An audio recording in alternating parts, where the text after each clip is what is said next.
The saying that love is blind is a cliche. However, it is not a blanket statement. For this novel, it is true. For the protagonist, Ubhekani. Sanibonani balingane mabhungu namasheshi. Igama lami nguSpooky N isiZulu. Namhlanje senza umbhalo obuciko obizwa ngokuthiwa Umshado, obhalwe ngu-N Zulu. Sizokwenza phawu lokuhlaziya olubizwa ngokuthiwa ukuvezwa kwabalingiswa. Ukuvezwa kwabalingiswa kuthinta okuthathu. Okokuqala, ubunjalo bomlingiswa. Okwesibili, iqhaza elibanjwe umlingiswa ekuthuthukiseni indikimba noma ekukhuliseni indaba. Okwesithathu, izindlela zokuvezwa kwabalingiswa. Kuyini ubunjalo bomlingiswa? Lapha sisuke sikhuluma ngokuthi umlingiswa unjani ngemuva kokukhuluma okuthile noma ngemuva kokwenza okuthile.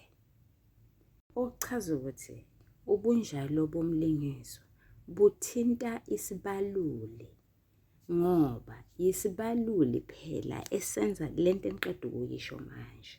Liyini-ke iqhaza elibanjwe ngumlingiswa ekukhuliseni indaba noma ekuthuthukiseni indikimba? Lokhu kuchaza ukubaluleka komlingiswa othile. Kuthinta izinhlobo ezimbili zabalingiswa.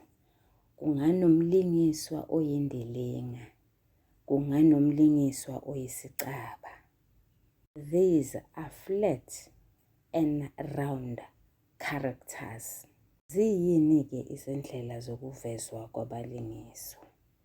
Ukuvezwa abalingiswa ngamagama abo, ngezenzo zabo, ngezempahla zabo. Bangavezwa ngabanye abalingiswa, bangavezwa ngamazwi abawashoyo. Kusho ukuthi lokhu kuthinta okuhlanu. Sizokwenza isibonelo ngomlingiswa ngqangi wethu, okungumlingiswa omkhulu. Ubunjalo bomlingiswa ongubhekani. UBhekani uyaphupha. Uphupha uyise uyamthethisa ukuthi makaganwe. Uyethuka. Uyafisa ukusifeza isifiso sikayise. Lokho kuveza uBhekani njengomlingiswa ohloniphayo futhi olalelayo. UBhekani ungumlingiswa ongithathekile.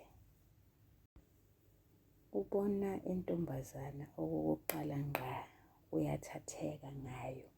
Uvala izindlebe ngqi. Uyatshelwa ukuthi uTholi ungumfelokazi. Utshelwa ungesifiso. Uvala izindlebe. Utshelwa nguye uTholi uqobo lwakhe ukuthi yena usadlula lapho. Usathanda, wagana, wafelwa. Uyaqhubeka. Utshelwa ngunina imbala ukuthi uyise akazukuyivuma leyo nto. Ngesintu nje sakithi, ingane engangobhekani ayikwazi ukuba ingashada nomfelokazi. Ngesintu sakithi, umfelokazi lona kufanele angenwe kubo kamkhonyane wakhe. Njengoba ubezongenwa ubhatomu, kufanele kube njalo. Kodwa ngoba uBhekani ungithathekile, seyimthethe nje leyo ntombi, akasezwa lutho. Akasathathi ngisho izeluleko ezizomkhipha obishini. Kufike uLindiwe, owahamba kudalo uBhekani athatheke futhi. Ngosuku lokuqala nje bebonene, baqale lapho bagcina khona. UBhekani ungumlingiswa ozenzo zakhe ziphikisana. Uyahlonipha, akahloniphi. He's so unbelievable. Uthi uyothatha uTholi kumnyama kubomvu. Uyise ushisa izingubo zakhe wardrobe. Uyaqhubeka umfana lona. Uyise ulwa naye ephusheni. Bonakala exosha intokazi egqoke ezimnyama. Uyaqhubeka uBhekani. Hlonipha kuhlonipha kuni. Unina uthi kufanele uxoliswe ngempepho. Uthi yena akazenzi izinto ezinjengalezo. Hawu, engani umkholwile uyise ngenkathi ethi ufuna umalokazana. Wakwenza lokho, wahamba wayomfuna wathola utholi. Yini manje uyise mase ethi le ntokazi lena egqoke ezimnyama angiyifuni, ingabe salalela athi nje utholi ngowakhe. Hawu, ubelalela kodwa phela, ubehlonipha kodwa phela, akasahloniphi-ke manje ngoba sekwenze njani. Inhlonipho yakhe is very selective. He respects when it suits him. He doesn't respect when it doesn't suit him. Therefore, uyahlonipha, akahloniphi. Bhekani ungumlingiswa oligwala. Usaba ubhadomu. Ukwesaba kwakhe kumenza aguqule noma kucishe kuguquke isimo sakhe. His character slightly changed. UBhekani umuntu ohloniphekile emphakathini. Uthisha ufundile. Kodwa uBhekani manje usefuna ukuguquka abe umgulukudu wesigebengu. Nangu manje usethi uyofuna ukuyothenga isibhamu ukuze akwazi ukudubula ubhadomu. Isibhamu esingekho emthethweni. Izwa okodwa nje ukuthi isibhamu somgunyathi asitholakanga. Iqhaza elibanjwe ngumlingiswa onguBhekani ekukhuliseni indaba. UBhekani ungumlingiswa oyisicaba. Wenza into eyodwa, akaguquki.